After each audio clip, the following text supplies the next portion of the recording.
बिस्मिल्लाहिर्रहमानिर्रहीम। अनाया चीमा वाइस के मोअज़्ज़ज़ ख़वातीन हज़रात, अस्सलाम वालेकुम। नाज़रीन, आज मैं आपके लिए जो वीडियो लेकर हाजिर हूँ वो बीवी को काबू करने के बारे में है, यानी बीवी को किस तरह हैंडल किया जा सकता है। तो उम्मीद है नाज़रीन आपको ये वीडियो काफ़ी पसंद आएगी। अबुल हसन फ़रक़ानी रहमतुल्लाह अलैह एक बुज़ुर्ग थे, लेकिन उनकी एक आजमाइश थी कि उनके घर में बीवी बड़ी तेज़ तरार थी। वो उस पर सब्र करते थे और सब्र पर अल्लाह ने उनको वलायत अता फरमा दी थी। चनाचे एक मर्तबा एक मुरीद उनसे मिलने के लिए आया। उसने घर जाकर पूछा कि हजरत कहाँ हैं। बीवी ने कहा कि कौन हजरत, कहाँ के हजरत? उसने कहा कि जी मैं उनसे मिलने के लिए आया हूँ। जवाब दिया कि जाओ वहाँ कहीं जंगल में बैठे होंगे, वहीं मिल लो। मुरीद समझ गया कि मामला ज़रा नाजुक सा है।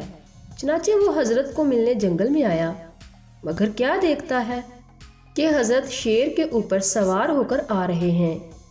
ये एक करामत थी जो अल्लाह ने जाहिर कर दी। अब जब उसने ये देखा कि हजरत तो जंगल में शेर की सवारी कर रहे हैं और घर में बीवी इन पर सवारी कर रही है, सोचने लगा कि ये क्या मामला है। जब हजरत इनको मिले तो हजरत ने भी इनको पहचान लिया और फरमाया कि देखो मैं घर में बीवी की इस तकलीफ़ का बोझ उठाता हूँ, अल्लाह ताला इस शेर को मेरा बोझ उठाने पर लगा देते हैं। जब वो मुरीद रुखसत हो गया, लेकिन हजरत घर को आने लगे तो दुआ मांगी कि ए अल्लाह, ये औरत बहुत ही ज़्यादा गुस्सा वाली है और तेज़ तरार है। ए अल्लाह, कोई ऐसा मामला हो कि ये अकीदत वाली बन जाए ताकि दीन के काम में रुकावट ना रहे। चनाचे अल्लाह ताला ने इनको एक करामत बख्शी कि वो हवा में उड़ने लग गए और उड़ते उड़ते अपने घर के ऊपर से गुजरे। जब घर वापस आए तो घर में दाखिल होते हैं। बीवी ने इस्तकबाल किया कि बड़े बुजुर्ग बने फिरते हो और बड़े वली बने फिरते हो।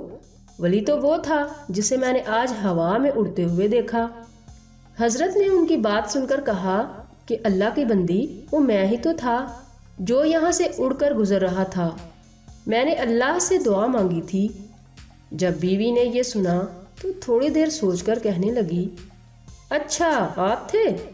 उन्होंने कहा हाँ हाँ मैं ही था। कहने लगी, मैं भी सोच रही थी कि टेढ़ा टेढ़ा क्यों उड़ रहा है। अब सोचिए कि घर क्यों कर आबाद हो। लिहाजा मनफी सोच से बचने की कोशिश करें और मुस्बत सोच रखें। तो नाजरीन, अपना ख्याल रखिएगा। अनाया चीमा को दुआ में याद रखना। अल्लाह हाफिज़।